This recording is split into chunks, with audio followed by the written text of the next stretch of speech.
Hello everyone, my name is Keely. Welcome to my channel, welcome back if you've been here before, and welcome to a very special video because tonight I am meeting my favorite author, Riley Sager.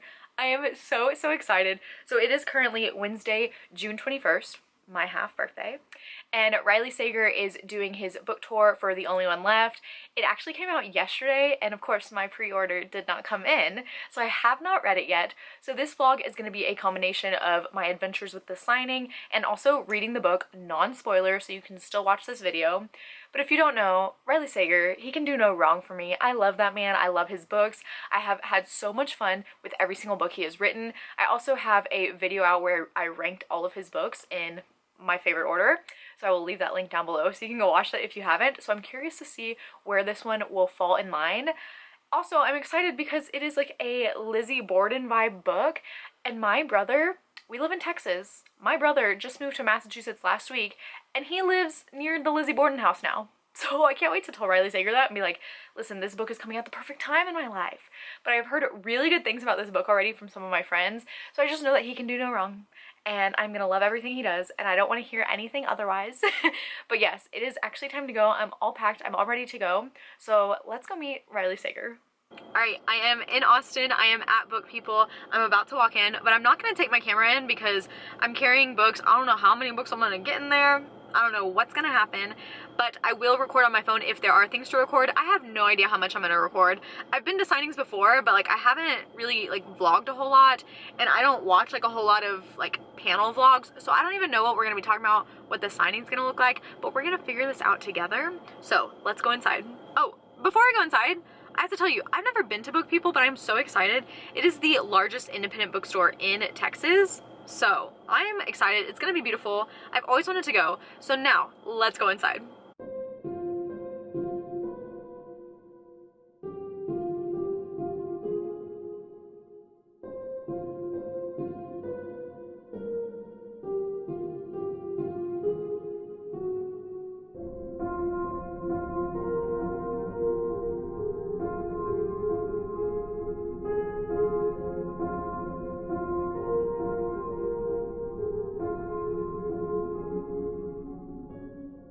Our main author tonight is Riley Sager. He is the New York Times bestselling author of 7 novels. Most recently, Survive the Night and The House Across the Lake. A native of Pennsylvania, he now lives in Princeton, New Jersey. Let's give it up.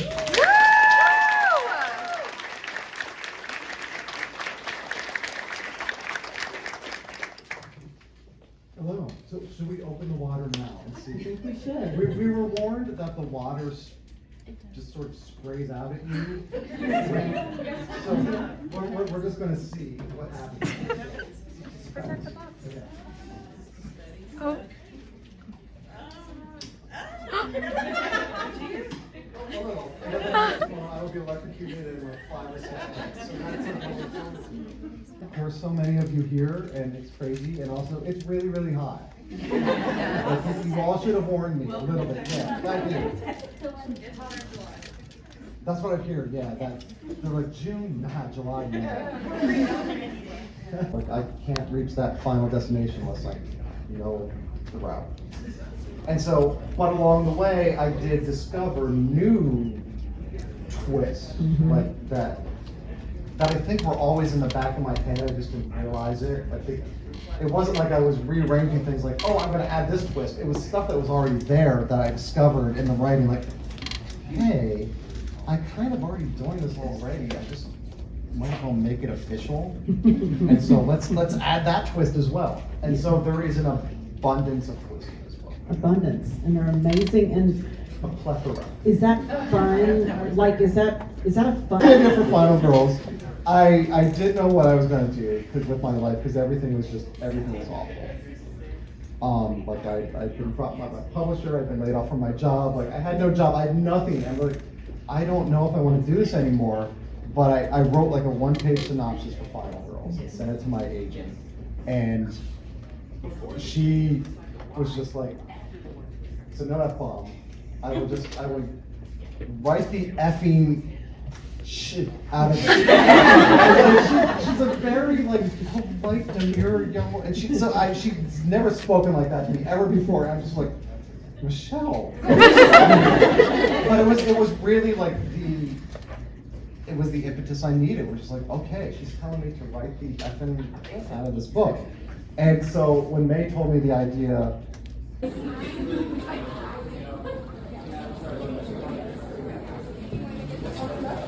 Alright everyone, clearly the time is different. The sun has set. It's like 8:30 p.m. right now. So I'm in my car with my little light on, so that's why the lighting's a little different. But I'm done with the signing, and oh my gosh, first of all, it is currently like storming outside right now, lightning, thunder, the whole shebang, and it started storming right when Riley Sager like started talking, which is so perfect an atmosphere for his books. And he was also in conversation with May Cobb, which is also a thriller author, and so I haven't read from her before, but I did get a book and I will explain everything. But I am starving, so I'm gonna go get food, and I was gonna spend the night tonight in Austin with my aunt, but I've decided to drive home, which is 2 hours away, so I'll probably update you maybe tomorrow, maybe when I get home, but I'll probably be too tired because it's way past my bedtime. But I will see you then. But it was perfect, amazing. I love Riley Sager so, so much.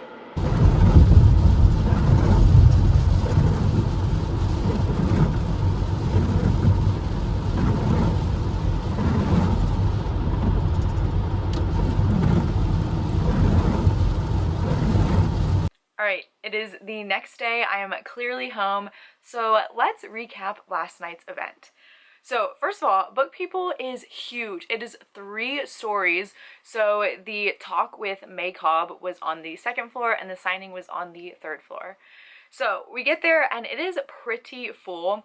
So in order to like get a book signed by Riley Sager, they ask that you purchase the book there. And so I got that book. I also got a little snacky snack because I didn't have time to eat because I was like, I need to get there.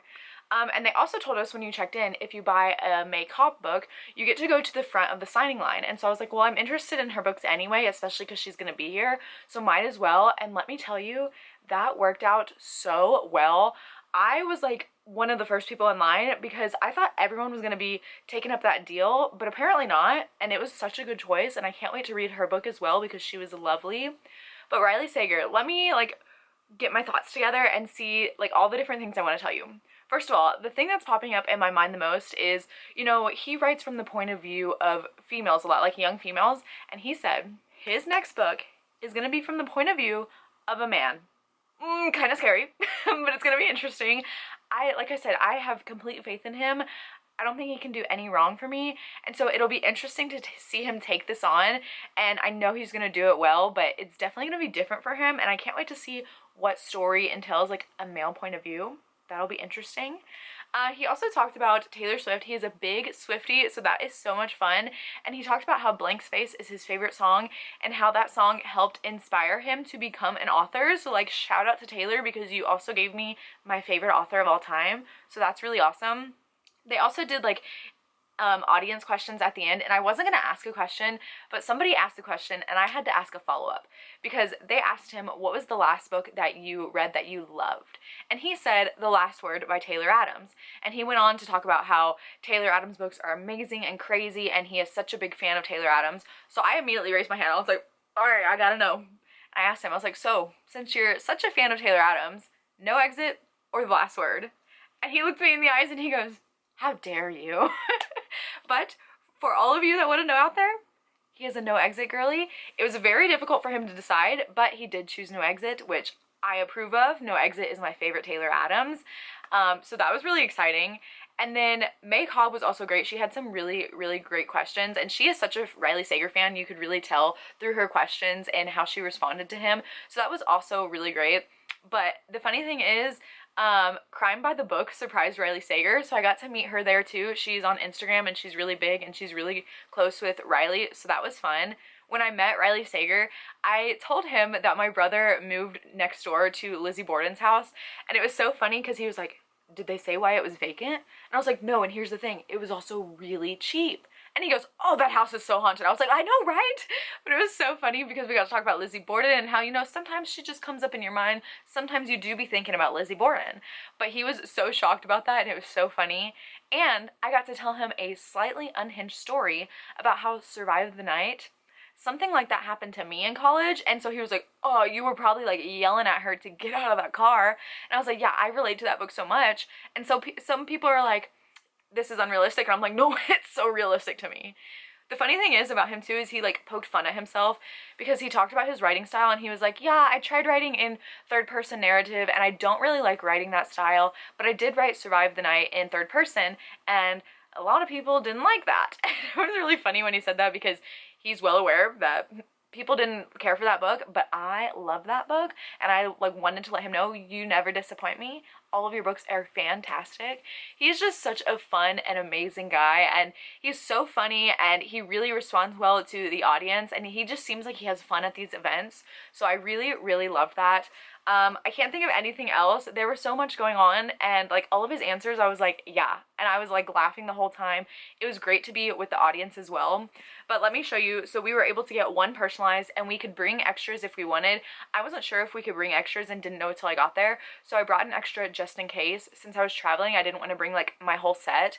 And I also only wanted to get a book signed that wasn't a book of the month copy because I like the regular editions better. So of course I got the Only One Left sign, new beautiful book. And he also talked about this book is set in 1983, which is such a cool setting, and so the cover is inspired by like 80s books, which iconic. So it says, to Keeley Joe, so sweet to meet you, in the gold Sharpie. Love that. So that was really cool. And then the other book I decided to get signed was The House Across the Lake. I was going to bring Home Before Dark, but that was a book of the month edition. And like I said, I didn't want to get those editions signed because I think these are nicer. And so I wanted to get this signed. And so of course there's Riley Sager. And then I also got to get my May Cobb book signed. This is The Hunting Wives. And this is set in a small Texas town. So I asked her if there was a town that inspired the setting of this book, and she said Longview, Texas, which honestly I almost moved there after college, so that's pretty iconic. So here we have right here with a little martini glass and a bookmark, and it says, Keeley Joe, hope you enjoyed these crazy small town Texas women. Okay, so my battery is flashing at me, about to die, so let's dive in, and time to read The Only One Left. Riley Sager. What a man. The man that he is. Oh my goodness. First of all, my pre-order from Amazon came in, so now I have 2 copies. I'm actually reading from the non-signed copy because this is like prized possession, but like this book is so beautiful. Honestly, this might be one of my favorite covers of his. I'm obsessed with all of his books and how they look. Like, stunning, especially on the shelves, just amazing. But yes, I am 100 pages into this book, and I don't think that I have really told you what it's about. So this is loosely based on like Lizzie Borden and that kind of massacre type style. So in 1929, Lenora Hope allegedly murdered her entire family, and there was this brutal massacre at like this mansion on the cliff in Maine called Hope's End. And Lenora was the only survivor, so everyone thinks that she did this, but it was never proven, so she was never found guilty, but everyone's always been like really suspicious of her. Flash forward, we are now in 1983, and we follow a girl named Kit. I believe Kit is 31, so she's a younger girl, and she has been working at this care home facility for like 12 years, and all we know is recently she has been suspended for the past 6 months because of something that happened. Now she is going back to work, and she has been given this assignment to care for the Lenora Hope. So Lenora still lives at this mansion that her family was massacred in, and she had several strokes and is wheelchair bound. She cannot talk, she cannot move. The only movement she has is in her left hand. So in order to communicate, she does like knocking, so it's like 1 knock for no and 2 knocks for yes, and that's the only way they can communicate. But when Kit goes to take care of her, she discovers that there is a typewriter in Lenora's room. So Lenora actually starts typing on this typewriter, and one day when she meets Kit, she tells her she is ready to tell her everything that happened on that night. Oh my gosh. First of all, there's a little rhyme that goes in this, and it says, at 17, Lenora Hope hung her... Oh my gosh. I don't know if you heard that. I just got chills. Riley Sager, the vibes that you were bringing. There was a loud crackle of thunder and immediately started pouring. I don't know if you can hear any of that, but I'm crying a little bit. Anyway, the chant says, at 17, Lenora Hope hung her sister with a rope, stabbed her father with a knife, took her mother's happy life. It wasn't me, Lenora said, but she's the only one not dead. First of all, Riley said that that is the first thing he came up with this book. He came up with the chant and like wrote the story around it. And if you know Lizzie Borden's story, there is also a chant around that. And so it's just very reminiscent, but it's not like exactly the same. Obviously, we don't know anything about Lizzie Borden, but we don't know anything about Lenora, and we're finding out her story. But the thing is, it's from her, but you don't know if she's lying or telling the truth. And I'm just so sucked in already. Riley Sager is the best writer, in my opinion. Even if you don't enjoy his books, you can't deny you get sucked in. Like, his writing is immaculate, amazing. It gets me every time. But this story is incredible so far. I am really interested in Kit and how she also relates to Lenora because of something that happened in her past. So it's interesting, these two different characters and how they might be fearful of each other, but they also relate to each other, and they're also like different ages, but they still relate. So it's interesting to see how this connection is forming between them. And Lenora, she's also an interesting character. She can be very sassy already, and that's what Riley said in his talk last night. Like, as he was writing Lenora, he found that she was very funny and very sassy, and I love that. So yes, 100 pages in, I feel like I'm kind of flying through this. I'm not surprised. So I'm going to read more today. Perfect timing for the storm. I cannot believe that. The heat index lately has been up to like 117 degrees Fahrenheit. So like, not ideal. But this storm, and the fact that like, as soon as I started talking to you, iconic. Riley Sager only. But yes, I'm gonna go read more now, so I will update you probably when I'm halfway through. Alright people, I am just a few pages over halfway, which means I'm on page 205. And I love it. I am loving it, I am loving it. I really cannot tell you anything more than I've already said because it goes deeper into backgrounds and histories and things like that, but I love these characters so much. Riley Sager, his main protagonist, is always so likable to me, and I love her so much. I love Kit so much, and I'm like fighting for her and rooting for her. Like, I am on her side the entire way, but I just love seeing her interactions with some of the other characters that we have met. And it's really cool because as Lenora is typing her story, we are also getting those passages as well. So you're getting like the 1983 current timeline and the past 1929 timeline, and both are so interesting, and I just love it so much because you have the mystery in the past and in the present, and I love when books do that, and Riley Sager is of course doing it so well. So yes, going great so far. I am just like flying through this. I don't know how much more I'm gonna read today, but if I don't finish it today, then definitely tomorrow because I am obsessed. I love it. I am having such great feelings and vibes and like potential for favorite of the year. We'll see when I finish. But so far, amazing, great, love it. How many more times can I say that? 5 stars. 5 stars. I did it again. Oh my gosh, I even teared up at the end. Like the very last page, if you've read it, I had tears in my eyes. I don't know why. It was just so good. I loved it. I love the characters so much. The twists, I will admit, I guessed some of them. And one of the things, I actually texted my friend Liv. I was like, I think this is happening. She was like, I can't tell you. And I was close. And that was like the main reveal. But this was so good. I just truly love the characters. Is Kit my favorite? Is Kit my favorite of Riley's characters? I don't know. But there's really not much more I can say because I don't want to give anything away. But 5 stars. I loved it. I'm so happy. One of my favorite books of the year so far. And it was just made so much better by meeting Riley the day before I started this. And then all the pieces were coming together and some of the things he mentioned. I was like, I get it now. I get it. I highly recommend it, but of course I recommend all of his books, but I guess that's the end of this video. It went so well, such a great time, definitely a core memory of mine, but I guess that's it. If you made it this far in the video, go ahead and leave the knife emoji, of course, a classic thriller emoji, but that is it for this video. Thank you so much for watching. As always, all my social media links will be down below, and I'll see you next time. Bye!